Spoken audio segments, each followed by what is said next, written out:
Tem algumas Bíblias ali atrás, se alguém quiser pegar para acompanhar a leitura. Lá atrás tem algumas Bíblias. Se você perceber que o teu irmão do lado está com dificuldade para encontrar, seja solidário a ele. De repente ele está lá em Apocalipse procurando, ajuda ele a encontrar. Explica para ele que Ezequiel fica lá no meio, perto de Isaías, os profetas maiores, vizinho de Daniel. Ezequiel, capítulo 37. Podemos ler? Quem já encontrou, diga amém. Versículo 3. E me disse: filho do homem, poderão viver estes ossos? Eu disse: Senhor Jeová, tu o sabes. Vamos ler? Vamos ler junto? E me disse: filho do homem, poderão viver estes ossos? Eu disse: Senhor Jeová, tu o sabes. Essa não valeu porque você não leu comigo. Vamos ler juntos, vamos lá. E me disse: filho do homem, poderão viver estes ossos? E eu disse: Senhor Jeová, tu o sabes. Fecha os teus olhos agora. Senhor meu Deus e meu Pai, venha, Senhor, falar conosco através da palavra que acabamos de ler. Venha nos dar a direção do Teu Espírito, venha falar aos nossos corações, ministrar as nossas vidas, porque nesta noite estamos aqui reunidos, ó Deus, com um propósito único de adorar e de exaltar ao Teu nome. Que nada venha nos impedir, que nada venha nos distrair, mas que sejamos ministrados pelo Teu Espírito Santo. É que eu te peço e te agradeço, em o nome de Jesus. Amém. Desocupe a sua mão, aplauda o Senhor em forte com alegria. Graças a Deus. Ezequiel 37 é uma daquelas palavras bem interessantes. Uma daquelas palavras que a gente encontra na Bíblia com várias interpretações e com várias maneiras de se ler. Interessante quando a gente lê um livro de um profeta, como por exemplo o profeta Ezequiel, nós podemos ler simplesmente com um olhar histórico da história. Como que é o olhar histórico da história? Seria nós falarmos do fato em si, do momento histórico que Israel passava. E não é muito difícil, porque o livro de Ezequiel ele é bem situado na Bíblia. O livro já vai começar dizendo que Ezequiel fazia parte de um grupo de homens, de um grupo de pessoas que tinham sido levados a um cativeiro na Babilônia.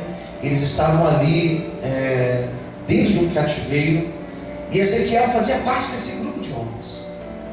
E Ezequiel, que era um filho de sacerdote, um homem que tinha um futuro de sacerdócio dentro da nação de Israel, ele tinha sido levado para o cativeiro. Então nós podemos ler simplesmente com esse olhar da história, um olhar de alguém que estava preso e teve uma revelação, ou melhor, teve várias revelações sobre Deus, várias revelações das promessas de Deus para a nação de Israel. Interessante que as profecias que Ezequiel descreve, algumas poucas delas eram diretamente a ele como indivíduo, e a maioria era para a coletividade, era para todo Israel. Então nós podemos ler com esse olhar histórico, mas eu começo a ver que fica muito rasa a nossa reflexão. Falar de história, não sei se traz muito sentido para o nosso contexto aqui. E essa passagem de Ezequiel 37 fala de uma visão que ele teve. E essa visão foi uma das visões mais complexas da Bíblia. Por isso que não é tão simples falar de Ezequiel. É um livro complexo. E Ezequiel teve essa visão, e não era uma visão que se referia apenas a ele, mas era uma visão que falava de todo Israel. Era uma visão, como disse, da coletividade, de todos. E na verdade, era uma promessa de Deus. E a promessa de Deus expressa no capítulo 37 de Ezequiel era a promessa de restauração, era a promessa de trazer de volta aquilo que tinha ido, era a promessa de trazer cura àquilo que estava morto, era a promessa de trazer vida para aquilo que já não tinha mais vida. Quem está entendendo, diga amém. Então Ezequiel 37 fala disso.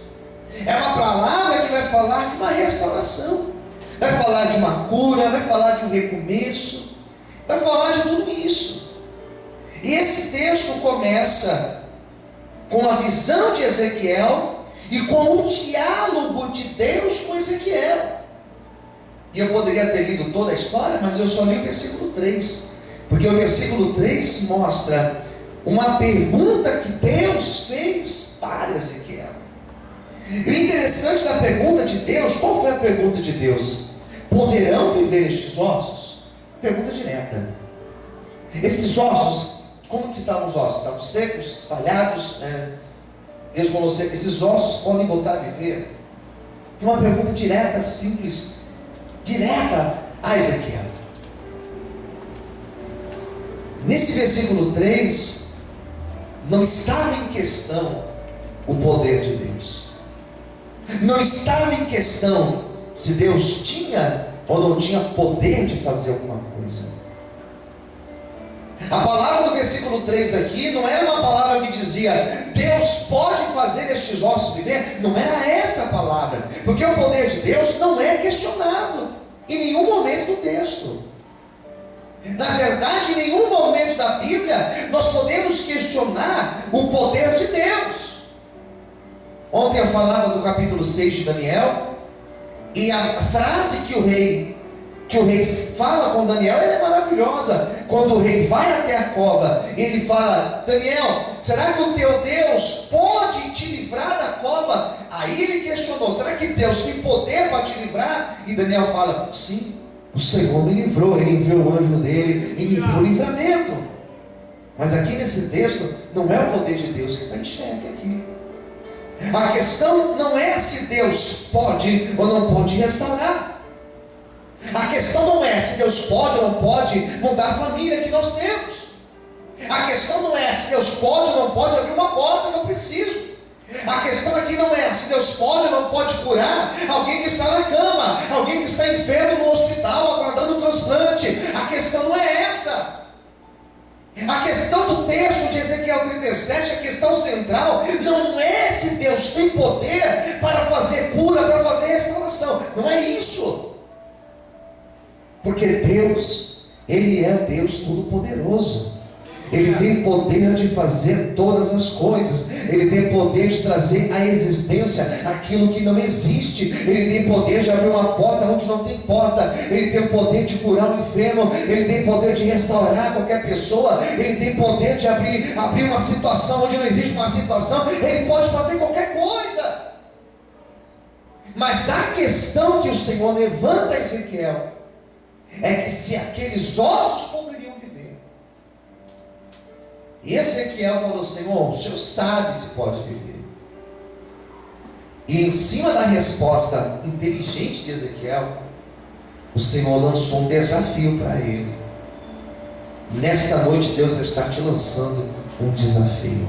Diga para quem está perto de você: Deus está te lançando um desafio esta semana.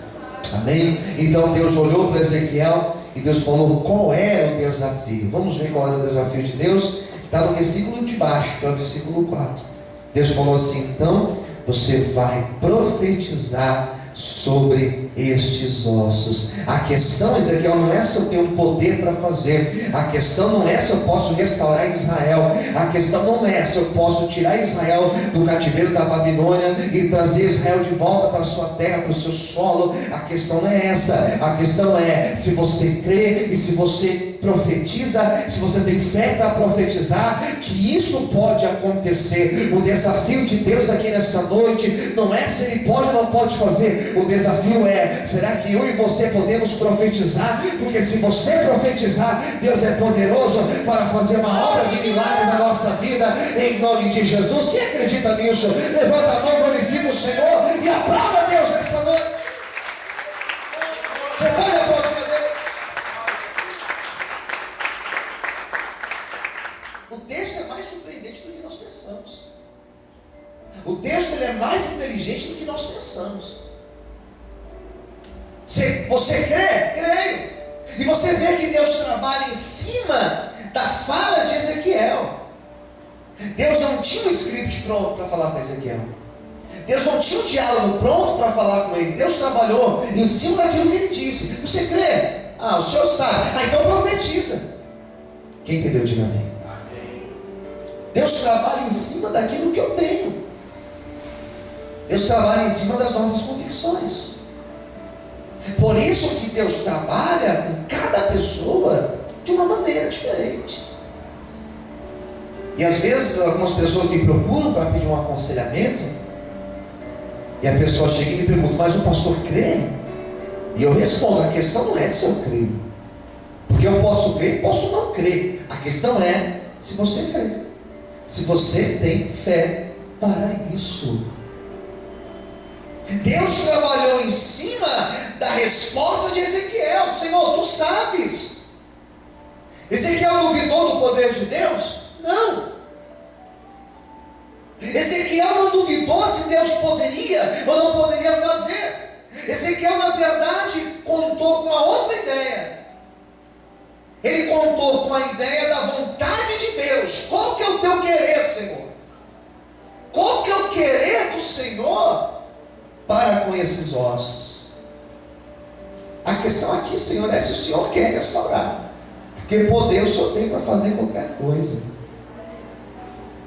E quando Ezequiel falou: Senhor, não sei qual é o teu querer, mas se o Senhor quiser, o Senhor pode fazer. O Senhor então falou para ele: então você vai profetizar, e em cima daquilo que você profetizar, irá acontecer na tua vida. Eu quero nessa noite declarar uma palavra de Deus. Eu quero nessa noite profetizar que Deus vai levantar uma geração de homens e de mulheres que não tem medo de profetizar, que não tem medo de determinar. Eu quero hoje profetizar que o Senhor vai levantar uma geração aqui nesta igreja de homens e de mulheres determinados a olharem para o problema, a olharem para uma dificuldade e não terem medo de dizer: o meu Deus é poderoso e Ele vai mudar essa história. Quantos querem fazer parte desta geração? Adore e exalte o nome de Deus bem forte, aleluia. Eu preciso profetizar. Você precisa profetizar. Diga para quem está no teu lado: você precisa profetizar. Amém? Quem está entendendo? Diga amém. Eu preciso olhar para a realidade. E aqui eu me recordo da minha pregação de terça, quando eu falava sobre Neemias. Porque Neemias, diz a Bíblia, que ele anda em Jerusalém por 3 dias, diz no capítulo 2. E nesses 3 dias ele não falou nada para ninguém.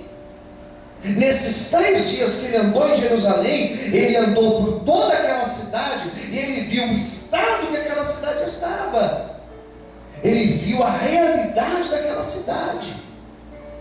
E quando ele olhou para toda aquela cidade destruída, depois de 3 dias, sem contar nada para ninguém, sem ser influenciado por nenhuma opinião contrária ou a favor, ele simplesmente andou no meio daqueles entulhos. Depois de 3 dias, ele chamou o povo, os homens que estavam com ele, e falou assim: eu quero saber com quem eu posso contar, porque nós vamos trabalhar nessa cidade, nós vamos reconstruir essa cidade. Eu sei que Deus está na nossa frente e Ele nos dará vitória. Amém? Essa mesma postura Ezequiel teve. Ele andou no meio daqueles ossos, ele olhou para aqueles ossos, ele andou nos 4 cantos daquele vale, e depois que ele andou em tudo aquilo, Deus falou: Ezequiel, você viu a realidade? Eu vi. Você viu a dificuldade? Eu vi. Você está enxergando a realidade? Sim, eu estou. Então profetiza. E diz a Bíblia que Ezequiel se pôs de pé e começou a profetizar: está morto, mas vai viver. Está morto, mas vai viver. Está separado, mas vai juntar. está sem vida, mas o meu Deus, Ele é o dono da vida. Nesta noite, eu não estou aqui pregando uma mensagem que vai te deixar um alienado ou uma alienada, mas nessa noite, eu quero que você entenda que Deus está te dando autoridade para você profetizar e o milagre acontecer em nome de Jesus. Você pode aplaudir e glorificar o Senhor nessa noite. Abre a sua boca e glorifica a Deus.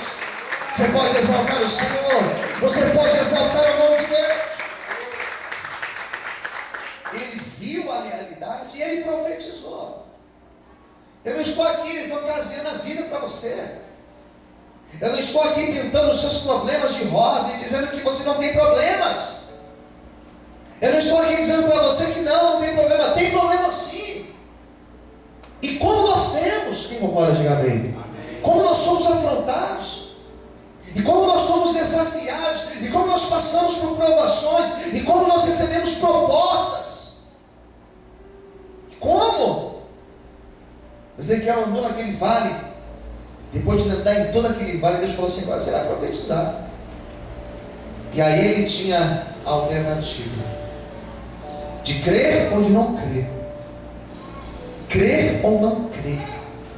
Quem entendeu, diga amém. E ele falou assim: mas eu creio no poder de Deus. E ele começa a profetizar. Quem está entendendo, diga amém. Preste atenção. Ele começa a profetizar. E quando ele começa a profetizar, versículo de número 5: assim diz o Senhor Jeová a estes ossos: eis que farei entrar em vós o Espírito e vivereis. E porei nervos sobre vós, farei crescer carne sobre vós estenderei pele, e porei em vós o Espírito e vivereis. Saberei que eu sou o Senhor. Então, olha o 7, eu profetizei como se me deu ordem, e houve um ruído enquanto eu profetizava, e eis que fez um rebuliço, os ossos se juntaram, cada osso ao seu osso. Olhei, e eis que vieram nervos sobre eles, cresceu carne, estendeu-se a pele sobre eles por cima, mas ainda não havia neles espírito. Ele me disse: profetiza agora ao Espírito, profetiza ao Filho do Homem, e dize ao Espírito: assim diz o Senhor Jeová, vem dos 4 ventos ao Espírito, e assopra sobre esses mortos, para que vivam. 10. E profetizei como ele me deu ordem. Então o Espírito entrou neles, e viveram, e se puseram em pé um exército que era grande em extremo. Sabe o que eu percebo nesse texto? Que as coisas, elas tiveram um começo. Teve um start. Teve algo que acionou tudo. Como tudo foi acionado, pastor? Quando eu profetizei. Quando eu profetizo, as coisas começam a acontecer na minha vida. Quem está entendendo, diga amém. Tudo teve um começo. Não começou com Deus fazendo, não. Não começou com Deus mudando. Não começou com Deus indo lá e começando a juntar os ossos. Não. As coisas de Deus, elas não começam dessa forma. As coisas de Deus começaram a acontecer quando Ezequiel entendeu que Deus tinha poder de ressuscitar aqueles ossos, e que Deus tinha dado para ele uma porção de fé, de autoridade, para ele profetizar. Eu estou aqui nessa noite trazendo essa mensagem de Deus para a tua vida, que as coisas vão começar a acontecer na tua vida, não de maneira miraculosa, mas elas vão começar a acontecer quando você se pôr de pé no meio do teu vale e você começar a profetizar: esse meu casamento, ele vai ser restaurado por Deus, a minha família vai ser alcançada, aquela porta lá, ela será aberta, aquela situação lá, ela vai mudar, porque Deus, ele é poderoso para fazer todas as coisas. Isso vai ser um start de Deus na tua vida. O milagre virá em nome de Jesus. Quantos podem aplaudir e exaltar o Senhor? Mais aplausos para Deus, aleluia. Quem entendeu, diga amém. Amém, queridos. É assim que começa. Tudo começa quando eu profetizo. Tudo vai começar a acontecer na tua vida quando você ficar de pé e você começar a profetizar. E diz a Bíblia que as coisas foram acontecendo, foi um processo que aconteceu. E aqui eu quero encerrar minha pregação com uma ideia muito séria. E é um problema quando nós não esperamos o processo de Deus na nossa vida. Espere o processo de Deus, em nome de Jesus. Diga para quem está no teu lado: espere o processo de Deus na tua vida. Como que é assim? Como que é o processo de Deus? Primeira coisa que Deus fez foi juntar os ossos. Deus usou a lógica. Eu vou juntar os ossos. Juntou os ossos. Depois que Deus juntou os ossos, Ele começou a fazer parte por parte. Você vê no texto que teve os nervos, a carne, e depois de tudo a pele. E depois da pele teve ainda o sopro do Espírito. Primeiro Deus não fez lá a carne ou a pele. Não. A primeira coisa que Deus precisava fazer era juntar o que estava separado, eram os ossos. Era fazer um rebuliço. Então as coisas, elas foram acontecendo por etapas. As coisas de Deus na nossa vida, elas vão acontecer por etapas. E não queira queimar etapas na tua vida, porque queimar etapas na tua vida é você ter que voltar lá na estaca zero e recomeçar, ver todo o processo de Deus no começo. Ezequiel, ele teve que ver o rebuliço. Depois do rebuliço, ele viu os ossos juntando. Depois dos ossos juntando, ele foi vendo parte por parte sendo feito. E Deus não faz nada por metade. Aquilo que Deus faz, Ele faz por completo. Profetiza na vida de quem está pertinho de você, do teu vizinho, da tua vizinha. Olhe para ele, olhe nos olhos dele, como um homem de Deus, como uma mulher de Deus. Olhe assim nos olhos dele e diga assim: a obra de Deus será feita por completo na sua vida. Diga para ele assim agora: espere o processo de Deus na tua vida e tudo estará no lugar, em nome de Jesus. Amém, amados? Quantos podem aplaudir o Senhor nessa noite? Aleluia! Amém? A questão não era o poder de Deus. A questão também não era só profetizar. A questão também era esperar o processo. Esperar Deus fazer da maneira que Ele queria fazer. E a primeira coisa que Deus fez foi o rebuliço. Pena que eu não tenho mais meia hora para pregar essa mensagem. Mas a primeira coisa que Deus faz na nossa vida é um baita de um rebuliço. Quem está entendendo, diga amém. Eu já até sei que você já entendeu o que eu disse. Porque quando a gente fala que Deus faz um rebuliço, você já entende. Porque em muitos momentos da tua vida, como na minha, Deus fez um rebuliço. Permitiu uma situação, permitiu uma outra coisa, e daqui a pouco tudo virou. E rebuliço dá um sentido de uma baita situação que nós não compreendemos, né? Nós não entendemos. Não é que é uma bagunça. Às vezes a pessoa acha que rebuliço é uma bagunça, mas não é que é uma bagunça. É algo que nós não entendemos. Às vezes nós olhamos para o agir de Deus, não compreendemos o agir do Senhor. Quem está entendendo, diga amém. Não se distraia não, olha para cá. Às vezes nós não entendemos esse agir de Deus. Daí Deus faz o rebuliço, daqui a pouco Deus começa a juntar as peças.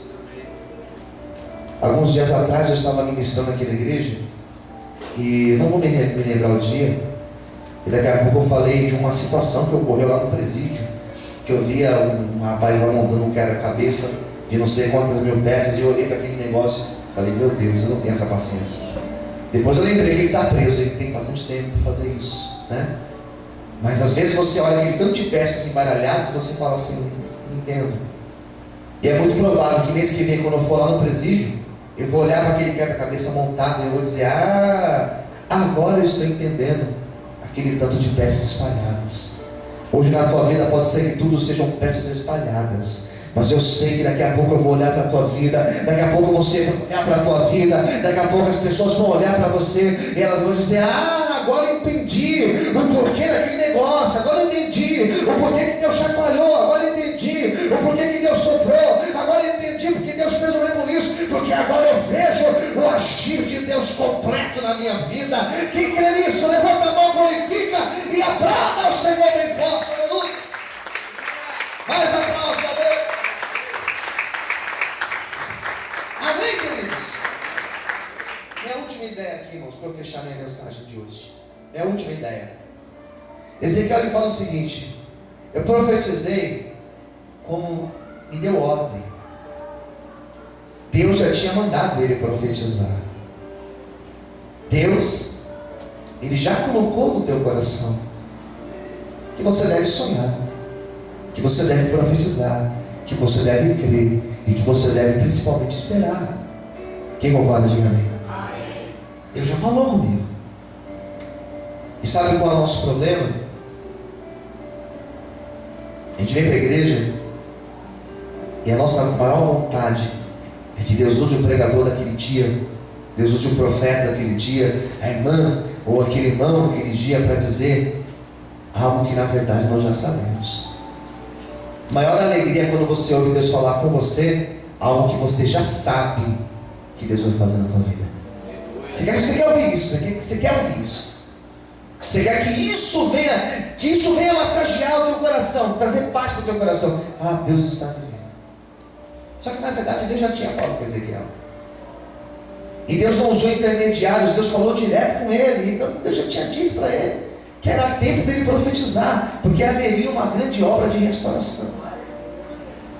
Deus não precisa me usar nesta noite para dizer para você, filho ou filha, eu vou fazer isso ou aquilo na tua vida. Sabe por quê? Porque Deus já falou com você, Deus já ministrou teu coração, Deus já fez promessas na tua vida. O que Deus quer nessa noite é que você profetize para que a obra dele seja feita por completo na tua vida, em nome de Jesus. A minha oração nessa noite é que Deus possa levantar homens e mulheres aqui dentro, homens e mulheres que estejam realmente dispostos a andar no meio dos ossos secos e profetizar e crer na obra milagrosa do Senhor, em nome de Jesus. Quantos querem fazer parte desse grupo de pessoas? Aplaude e exalte ao Senhor bem forte, aleluia. Eu quero orar com você nessa noite. Vamos ficar em pé,